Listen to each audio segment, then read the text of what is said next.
what is Glissant doing with the abyss and as a metaphor, and then whatever questions you guys may have about the reading. So who wants to set us off? Who would like to share what was discussed in your breakout room?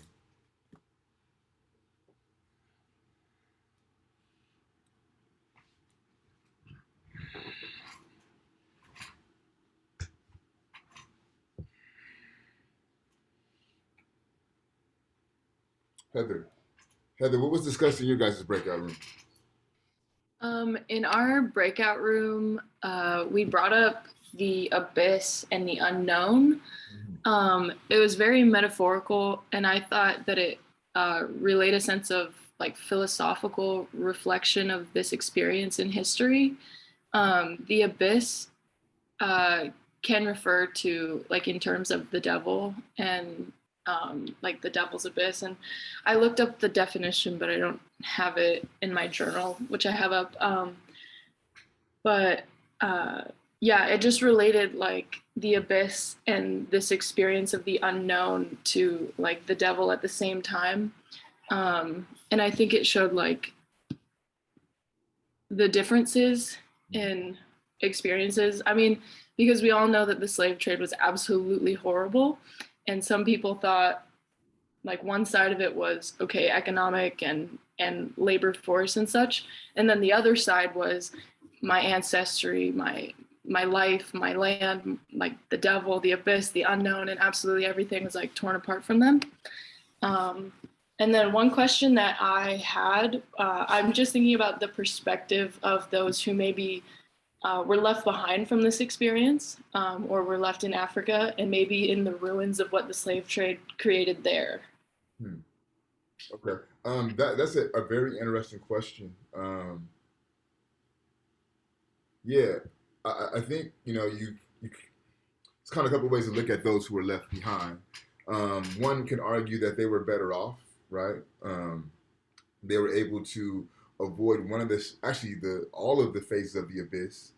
But then there's still the system of colonialism and imperialism that's still taking effect within Africa, right? And you see that the effect of that through the state of Africa as it stands now, right? Those who are left behind are still dealing with that. In fact, you're dealing with a new form of imperialism as a lot of Asian migrants are coming into Africa and seizing up the resources and the opportune land and the opportunities. So I think to kind of address your question, Heather, which is a good question, those who were left behind were presented with a whole nother set of challenges, right? But they do have the advantage of having, to some degree, right? Having to some degree, some of their cultural institutions intact, some of their religions intact, some of their languages intact, et cetera, et cetera. Who else wants to share? Go ahead, Amir. Okay, I'll try this. Let me know if this makes sense. But from the first one, I got that the abyss. I got the first abyss was the boat, the womb. The abyss is looked at as the unknown throughout these stories. So you have these slaves who don't know where they're going. That's the general abyss, the unknown.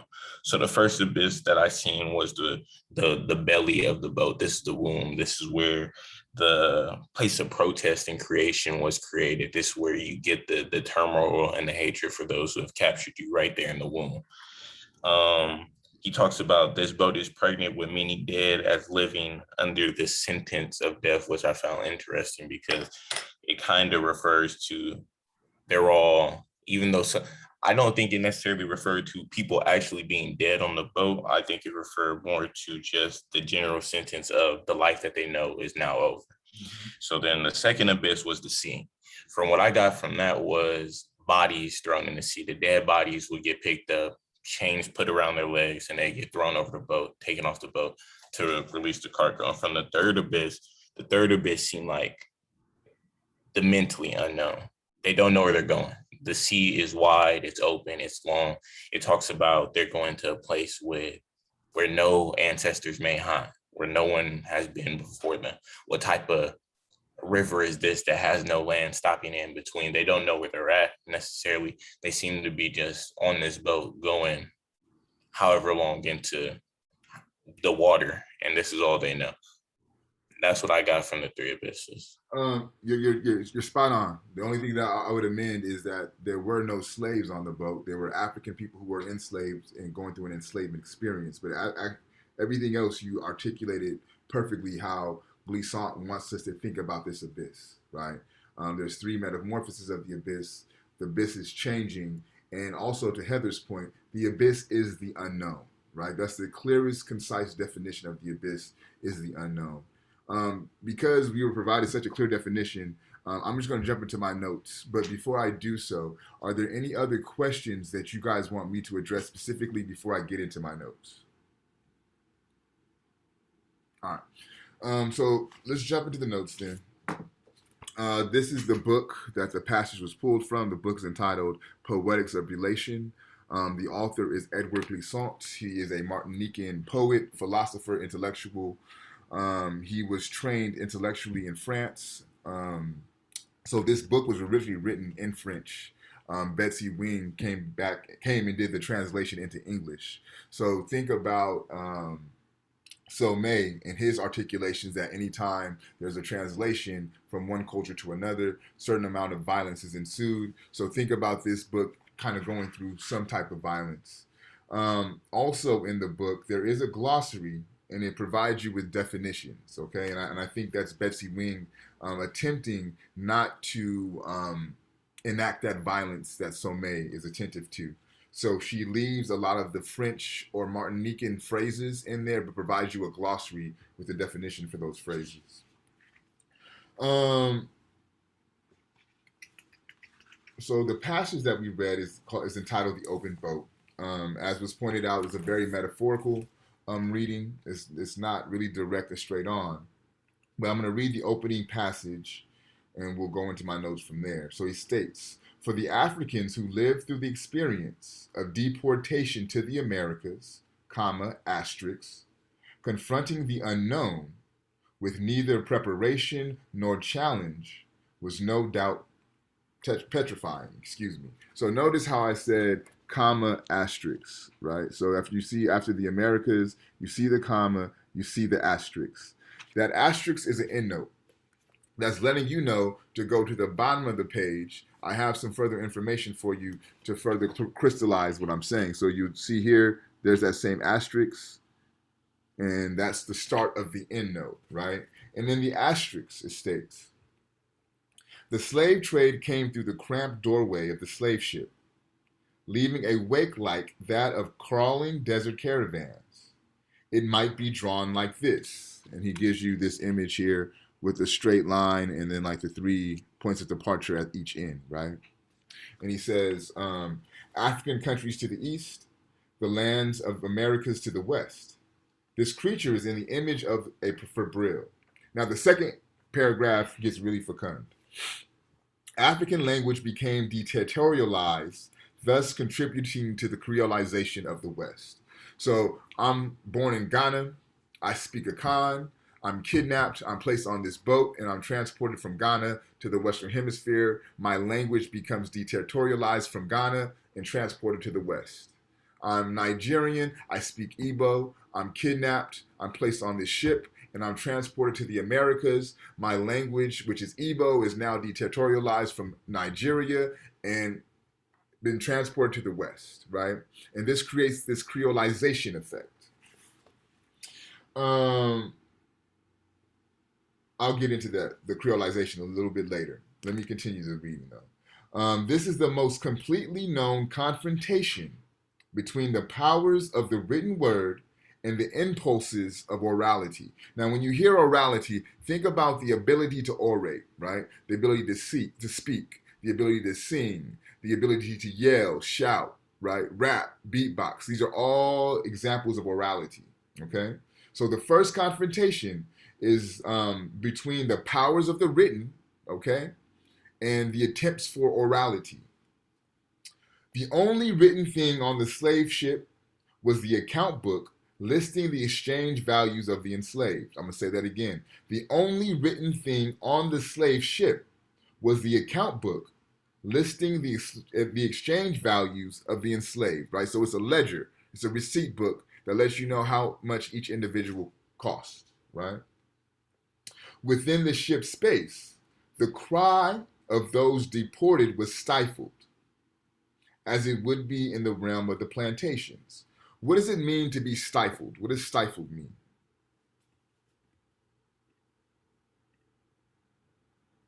What does it mean to have something stifled? In this context, a cry is being stifled. What does that mean? Is it kind of like they're being silenced? Absolutely. That's exactly what it means. It's to be muted, to be stopped, to be restricted, right? To be silenced. Absolutely. So he says that this confrontation still reverberates to this day.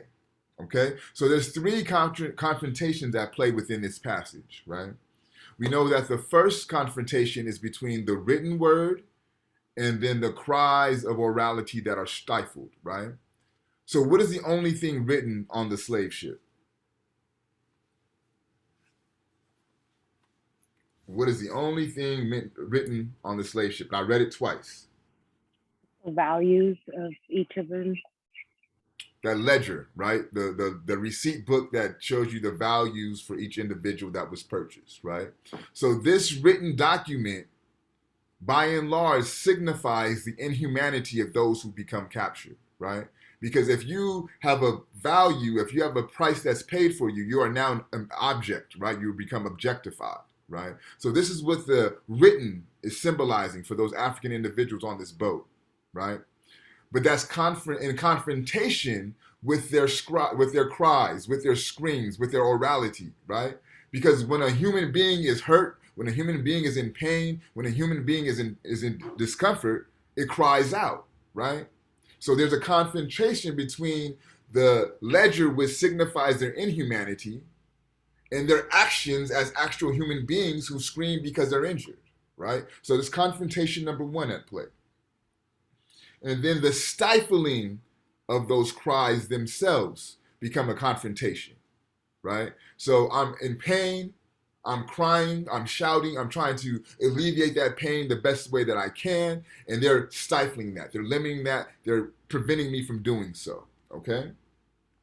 And then he says that confrontation still reverberates to this day, right? And what that may sound like is, well, Black Lives Matter. Nah, all lives matter, right? So a cry for your humanity, saying that my Black lives matter, then we're going to stifle that cry by saying, well, all lives matter, right? Blue lives matter, for that matter, right?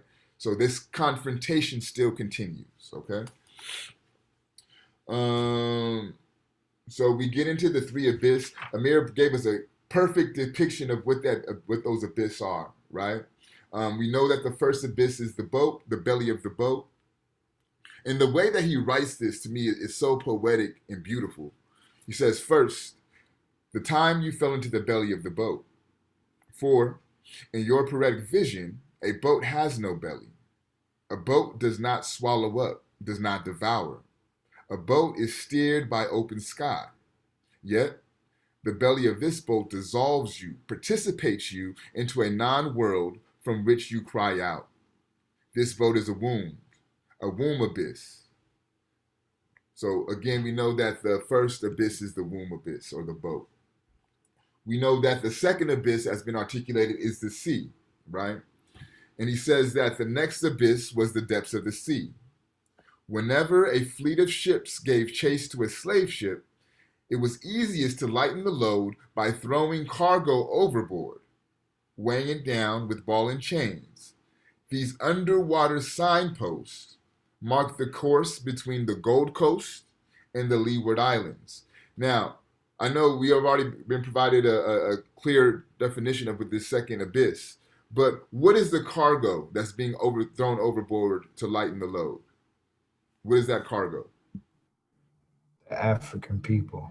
African people who are being thrown overboard, right?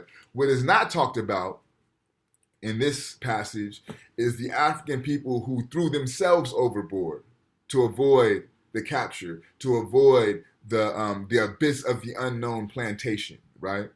It makes me think about, for those who've seen Black Panther, the closing scene with Michael B. Jordan saying, like, throw me in the ocean with my ancestors who'd rather be who rather face death than live a life in change, right? It's the same mentality. This was so much a phenomenon that they had to place provisions in place that would prevent Africans from jumping overboard and giving their life to the ocean, right? But let's go to the second part, right? These underwater signposts mark the course between the Gold Coast, which is the west coast of Africa, and the Leeward Islands. What does that mean? What are the underwater signposts? What is he trying to get you to visualize?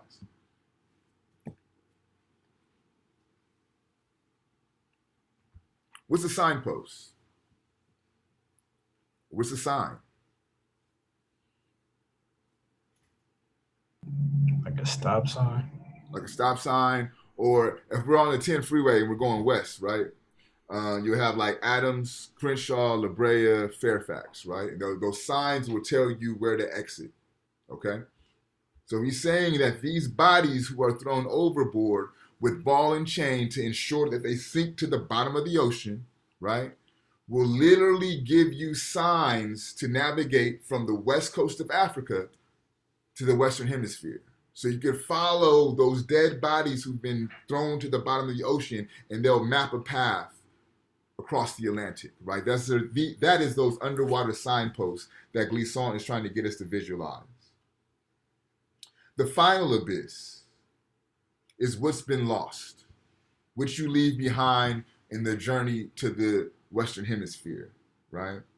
He says, thus projects a reverse image of all that had been left behind, not to be regained for generations, right? So I'm a descendant of African ancestry, right? Generations removed, generations removed. So I cannot go back and trace my lineage to where my ancestry started from. I cannot go back and find out the language that was originally speaking where my ancestry started from, right? So this is what he's saying when he says to not be regained for generations. I can't not go back and trace that, right? He says the feeling of a language vanishing, the words of the gods vanishing, the sealed images of the even most everyday object vanishing, right? This is that third abyss. So all that becomes left behind is the third abyss. Then on page 7, he states, the populations that then formed, despite having forgot the chasm, despite being unable to imagine the passion of those who foundered there, nonetheless wove this a veil. They did not use it to return to the former land, but rose up in this unexpected, dumbfounded land. So for me, what's important? There is a new population that's being produced, right? So think about this. Think about the experience of enslavement. By and large, majority of the Africans who were captured and brought to the Americas were from the west coast of Africa, right? In the west coast of Africa, there's various ethnic groups there. I mentioned 2, right? The Akan from Ghana, the Igbo from Nigeria. You have the Yoruba from Nigeria. You have the Hausa from Nigeria. You have groups from Senegal, right? And all of these groups have their own languages. So just think about a natural human response. You're snatched up. You find yourself in this abyss, which is the boat. You're chained to other people, right? You can't speak to those other people because they have different languages, but you have a similar experience. So what you do is you try to figure out what the fuck is going on, right? So you're going to try to talk to the person next to you, and you're going to try to find the similarities that will allow you to communicate, right? So what Glissant is saying, that is producing a new population of people, right? Who we now call African Americans, or what I would call Africans in America, who we now call Jamaicans, who we now call Belizeans, Haitians, right? Trinidad and Tobago, right? It's a new population of people. And he says this new population is formed from not just a knowledge, not just a specific knowledge, right? Not just a specific knowledge, appetite, suffering, and delight, one of a particular people. So not just the knowledge of the Akan, not just the knowledge of the Igbo, right? but the knowledge of the whole, greater from having been at the abyss and freeing knowledge of relation within the whole. Okay? So he's saying that this population is being forged not by their specified knowledge of their individual, but they're being forged from the whole, from the knowledge that's being produced by the whole. So you're in chains, I'm in chains. That produces a certain type of knowledge, right? You see the woman, a couple people down from you, literally give birth, right? While being chained in this space. That's going to produce a certain type of knowledge that all the women who witness this will all understand and they'll all have because they shared that experience, right? So this is what Glissant is talking about, the knowledge of the whole. And then he states, for though this experience made you original victim, right? Floating towards the sea abyss, an expectation, it became something shared and made us, the descendants, one people among others. People do not live on expectations. Relation is not made up of things that are foreign, but of shared knowledge. This experience of the abyss can now be said to be the best element of exchange. Right? So this notion, this idea of relation is not about focusing on the differences, focusing on the things that are foreign. So you speak Igbo, I speak Akan, so we're going to focus on our differences. But no, we're in a shared experience. So we're going to focus on that, right? This is what this idea, with this notion of relation is all about. And then he says that, this is why we stay with poetry. Because poetry allows you to articulate things that cannot be mentioned, right? And if you think about how this is written, I'm sure all of us in our educational experience dealt with the history of enslavement, right? But the way that this is written, the poetry within this, it produces an effective experience. It produces a visceral experience. It's able to articulate and depict things that normal essays won't be able to do, right? Poetry allows you to play with the English language. It gives you a little bit of liberty in the way that you manipulate words and phrases, right? I'm going to go back to the example that I gave where dealing with language. We're tied together, we're chained together in the belly of the ship. We're speaking two different languages, but we're in like a 9-month passage till we get to the new world, right? So within this 9-month period, you're developing a language. You're developing a communication system, right? So that way, when something happens, even with a look, you can kind of communicate a certain understanding, right? I can't speak for other ethnic groups, but as a black man, right, I know if I could walk into a room and if there's one other black man in that room, I could kind of look at them and we have a shared understanding, right? Or what we may know as the head nod, right? It's a universal form of expression that just black people have. Wherever you go, you give a head nod and it's this understanding that we have, right? This is that language that gets cultivated while in the belly of this ship. But what happens is what? That 9 months period of travel is gone. You are brought to the Americas. So this language that you created on that boat is now going to be infused with English. So you're going to get this broken English that we call Ebonics or African American vernacular, right? Your 9-month journey may leave you in the islands. And the island that you are dropped off at is a British island. So they have their own version of English, right? So that British version of English is mixed with the conversation and the communication system that you established with on that boat. And now that's going to produce this language we call patois that the Jamaicans speak, right? Your 9-month journey will drop you off on the islands, but this island is a French island, right? So you have the language that you created in the belly of that boat that gets mixed with the French language. And then you have the Creole language that they speak in Haiti, right? So this is what he's talking about, this new production, this new population.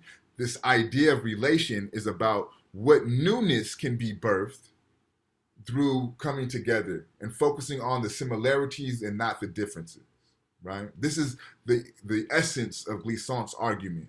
How can we think about and focus on our similarities to produce a newness? When you get into a lot of the Caribbean thinkers, many of them are what is called a francophone thinker, which means they're French speaking. They're concerned with this idea and with this project of creating the new human.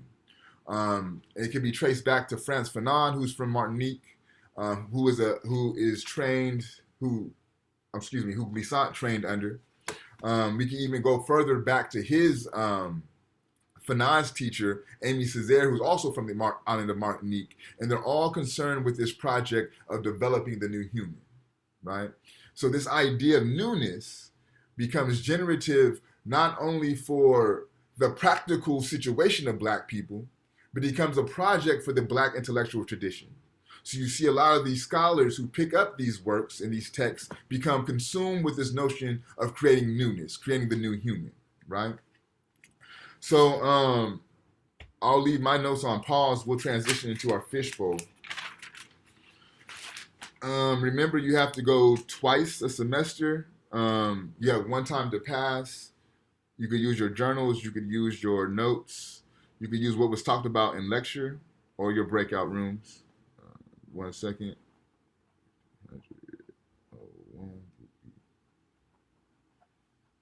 All right. Is there any volunteers to fishbowl?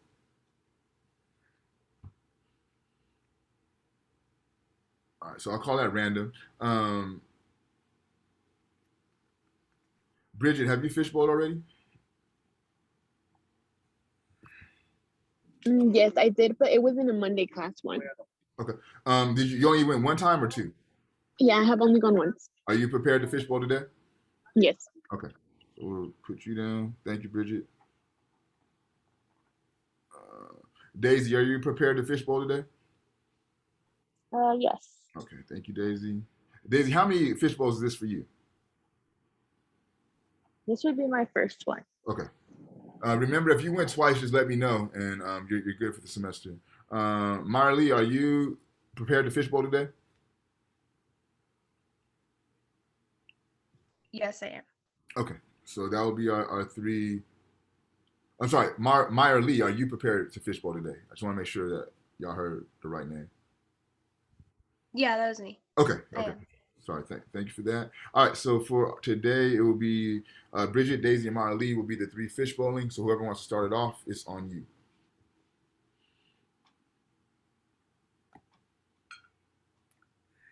I'll go first. So what stuck out to me the most about the reading was the fact that they would dump the bodies, like to create an anchor ship.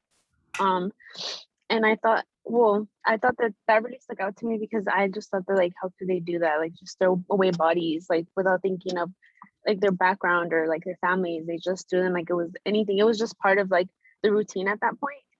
But I like what you said while you were discussing your journal about how they didn't talk in the reading about the people that decided to throw themselves because they didn't want to be enslaved or go into that life.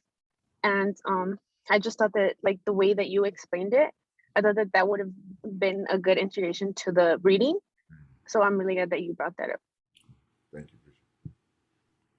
I feel like at the beginning I was kind of confused with the thesis, but then with the notes and with the group discussion, I was kind of able to like understand it more.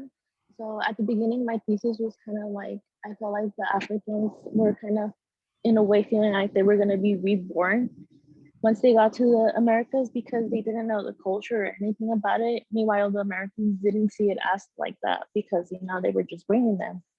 And then with the notes and my group discussion, I kind of understood it more.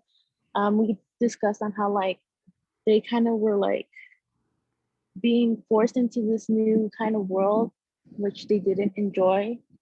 And like they kind of felt like out of place because the same way they didn't understand anything that with the Americans and their culture. Yeah.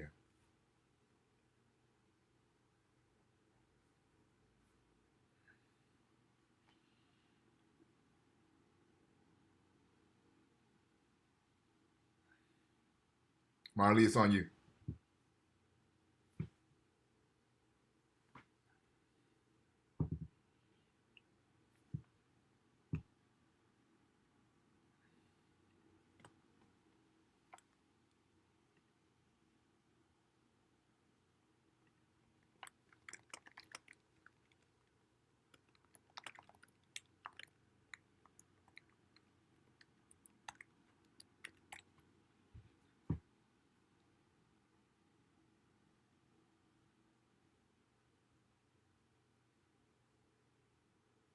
I'm sorry, I'm having issues with my Wi-Fi, but what I was saying, before I cut out again, they're sharing a really, I guess, I can't think of a better word right now, but powerful experience, or it's a really horrible thing.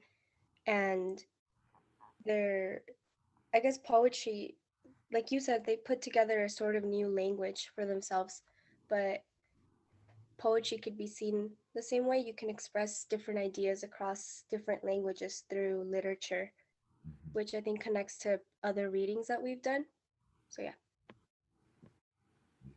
I think that's a really good point. The usefulness of poetry, right? Um, just to kind of help provide a better understanding of the reading. Um, this notion of creolization, which is actually a whole chapter within the book itself. But this idea of Creole, right, it becomes very generative for thinking about what Glissant is talking about. Is anybody familiar with Creole culture? Spend time in the Caribbean, spend time in New Orleans. Anybody familiar with that cultural background? Okay, let me be more specified then. Who's familiar? Who's heard of gumbo? Food, the dish. Ryan, can you explain to us what you know of gumbo? Well, it's from like Louisiana and New Orleans, and it's mixed with like sausage, crab, chicken. It's basically a stew of like seafood and rice. It's pretty good. So, exactly. So, what's really important about gumbo, right, is the broth or the roux. That's like a fundamental component. And what you would do is you get a big ass pot, you pour your broth or roux in there, dump some spices in there, right? Let those spices simmer for a good 15, 20 minutes. So that way the spices begin to merge in the roux and create its own flavor, right? Dump your sausage in there, you dump your crab legs, you dump your shrimp, you dump your fish, oysters, whatever you so choose, rice, okra, right? And all of that sits for 45 minutes to an hour. And just like the spices in the roux, those varieties of flavors begin to merge and make their own type of distinctive flavor that we call gumbo, right? Think about what Glissant just articulated through his open book, Poetic. All of the different languages, all the different cultures that are West Africa, think of those as the spices, right? That create the flavor of that roux. And then you have the rice thrown in there, you have the meats thrown in there, you have the seafood thrown in there, right? Those are all cultural elements that are being infused into this dish that's going to make it the flavor a little bit more different, right? That can equate to the oppressor's language, the oppressor's customs, the oppressor's religions, right? And the African people have to take that information, do what they can, and it produces their own type of being, their own type of culture. So now we have black culture, right? Now you have Jamaican culture, you have Haitian culture, right? So gumbo becomes a very useful metaphor when understanding what Glissant wants us to think about when thinking about the experience of enslavement. He's not taking away the harshness of it, right? He's not taking away the inhumanity of it. He's not taking away the tragedy of it all, right? But he's saying what I'm paying attention to is how this abyss experience produces something new, right? And I don't know how many of you guys were attentive to how the abyss changed. Did anybody see how? So before I go there, so we know from what Amir told us that the abyss changed 3 times, right? We know that it goes from the boat to the ocean to all that's left behind, right? But there's another change that the abyss does towards the end of the poetic that's vastly different from what the abyss is doing at the beginning of the poetic. Does anybody know that shift of the abyss that I'm talking about?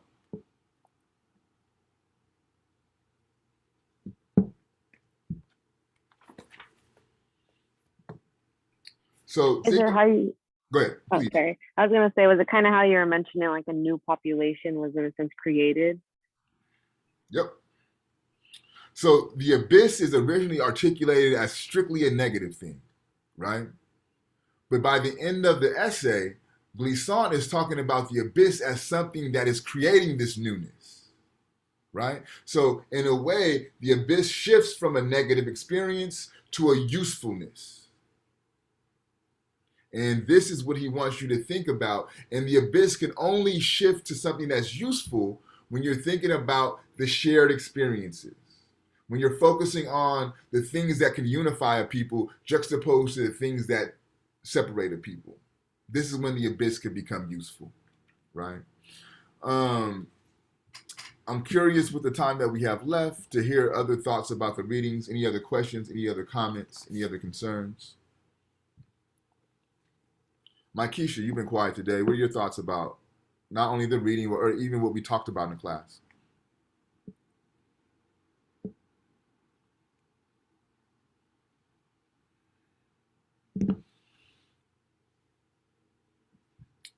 Keisha, we waiting on you.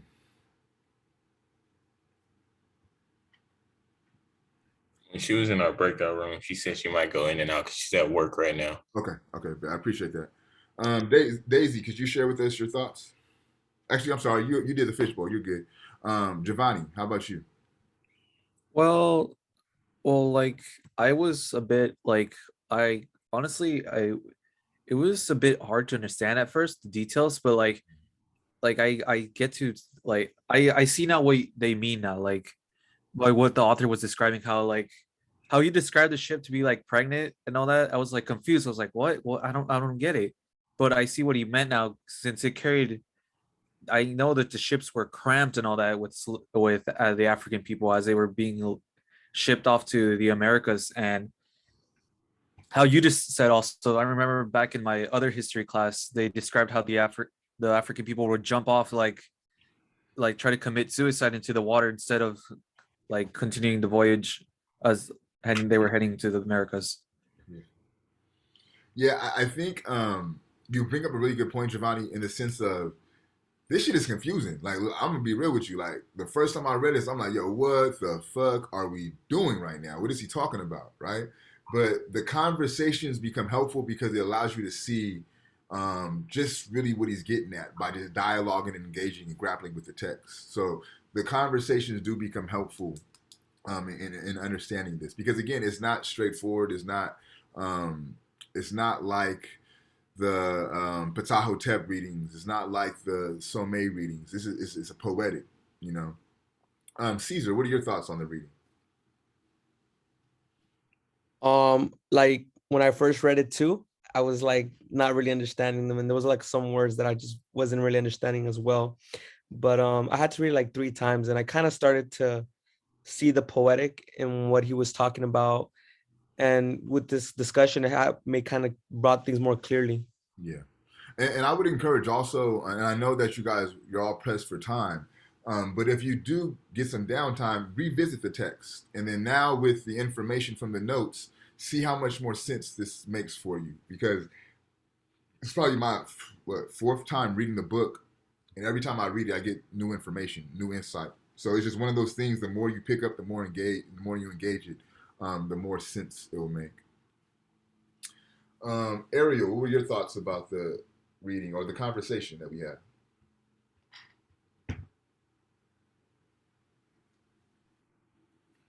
I thought it was very interesting how they all had like the same suffering in the boat, but they just didn't say anything to each other. They all knew they had to like be on their own and think like to themselves because they couldn't do much about the situation other than like they just saw like all the darkness and like everyone either dying or committing suicide, and they thought that was the only way out. Yeah. And keep in mind, Ariel, they were communicating with each other, right? They were talking to each other because that's how they produced the language that would evolve into patois, that would evolve into Creole, that would evolve into Ebonics. So there was communication. It just wasn't a communication that was derived through a shared linguistics. Has anybody heard of the Amistad? It was a movie, but more importantly, it was an actual historical occurrence. And what the Amistad is, in a nutshell, are Africans who got together and took over the ship, right? And they navigated that ship to safety to land, went on trial, and defended themselves in trial and earned their freedom, right? I bring this up to say that clearly there's some level of communication taking place. If individuals from different ethnic groups are able to come together, establish a realm of communication, overthrow the people who placed them on that ship, right? Navigate the ship to land, and then defend themselves in court. So there's some type of communication that's being established there for them, for people to do all that, right? I think that that would be utterly impossible if you can't communicate at some capacity with those who you are chained with. It just wouldn't work. So there had to be some form of communication. Again, something as subtle as a look or a head nod served as sufficient means of communication for them to be able to do those things. Bianca, what were your thoughts on the reading or the lecture today? My thoughts are that basically I just like feel really bad that that even had to like that even happened in life, and where they had to say that like people through like whole bodies came off the boat just to for the weight of the boat and stuff like that. It's really sad that this even happened in life, and it just makes me sad that people even like did suicide because they didn't want to, you know, like it should never have even got to that point. People should just, they're people themselves. They should never got enslaved, and it should have never gotten that way. So it's really sad to me that they had to be forced on boats, where I remember reading in history class, like they, everybody got sick on the boats. They couldn't even like move, and it was just really terrible, and they lived in fear. So it's really sad. Yeah, yeah, it's horrific, but it's American history, right? And it's something that, in my estimation, because America doesn't want to deal with the tragedy that it is, America is continuously in this state of perpetual disarray, right? You can't. Yeah, like in Texas, aren't they trying to like get rid of it or whatever? Like stop teaching it? Like that's wrong. It's what happened. So And here's the thing, Bianca, like, yeah, they're very overt with it in Texas, right? They're very overt about like, nah, we're not gonna tell the truth about what happened. But like I can speak for myself in California, when I was being taught this part of history, they very much framed it as if the Africans who were enslaved were happy to be enslaved. Like literally, like this is no hyperbole, no bullshit. When in my textbook, they had them smiling, right? So this is not a Southern thing. America as a whole does not want to deal with this at a level that is accurate, right? And oftentimes we get trapped into these conversations that create bifurcation. So, oh, it's a Southern thing, or the Republicans are trying to do it. It's like, nah, this is a nationwide issue. And again, these issues perpetuate because you could create these divisions. Oh, well, this is a Southern problem, or it's a Republican problem. No, it's a total problem, right?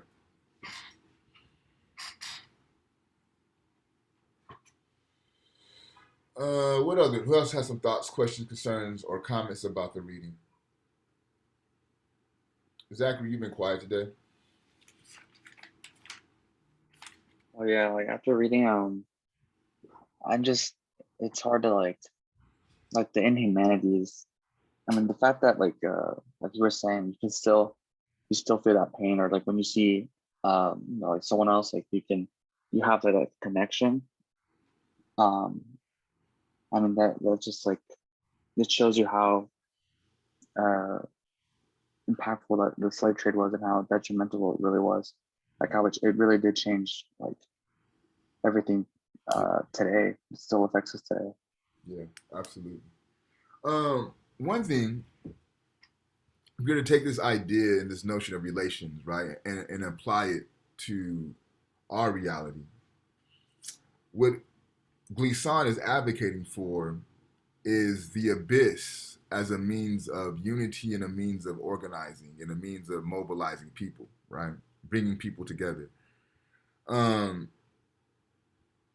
If the marginalized groups as a whole were to take this idea and this notion up, what would that do for the marginalized and the oppressed of the world, right? So, yes, we're looking at this as it could work within the community of African people, right? So because of the abyss, we're not going to be divided over you being Jamaican, me being African in America, you being African on the continent of Africa. We've all been impacted by this abyss, so we're all going to come together, right? So that's how that could play out within the African community. But again, let's take this notion and apply it more broadly to all marginalized groups, right? Because indigenous people, they experience their own form of abyss, right? Asian individuals experience their own form of abyss, right? You could go through all of these so-called minority groups, what I would call marginalized groups, and they've all been impacted by their abyss. So if we were to use what Glissant is talking about and put that into action, what would that do for this system of power that's been set up that divides the majority versus the minority? How can that become useful for us? Think about that for a quick moment, and then give me your thoughts, and we'll close out with that. How can that be useful?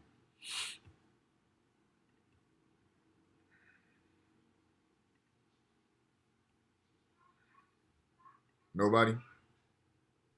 Well, I would think that would be very useful because you're taking like this this pain and you're turning it into something that can help you, that makes you stronger, and you're saying that's not defining you. That abyss is not defining who you are or where you come from. That's just it gives you like that strength. It gives you that power over.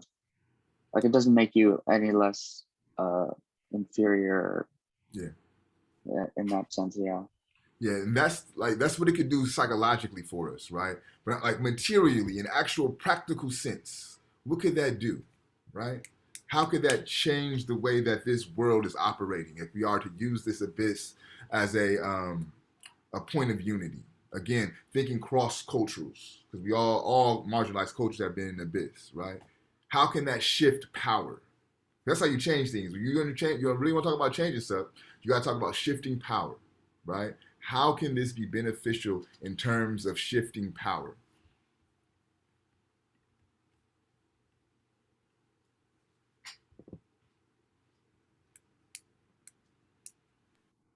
I think the idea is if it could be beneficial in terms of us shifting power because it shows that we're all of the same, does it not? Because we're all marginalized groups and we all come from these different abyss. None of us are not colonized per se.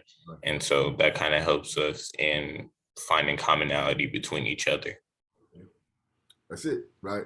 So for example, you guys know what's going on last week with the Haitians who were at the border. Y'all familiar with that circumstance? Yes, no, kind of give me some feedback if you are or not, so that way I can fill you in. Yeah. Okay, so what I came across some information that the indigenous people of Texas were feeding the Haitians who were trying to make their way across the border. So to me, right, that's a perfect example of this notion of relations making actual practical change, right? So these are from two different cultural groups, but what they recognize the abyss of immigration, of trying to migrate from another country here, right? So because of that, they said, man, well, we're going to at least feed you. That's what we have the power to do, is give y'all food, so at least y'all not down here hungry, right? So being able to view things from this capacity allows for more humanity ultimately, right? Because it provides different avenues for you to see the humanity in the individuals. And this is where this becomes important.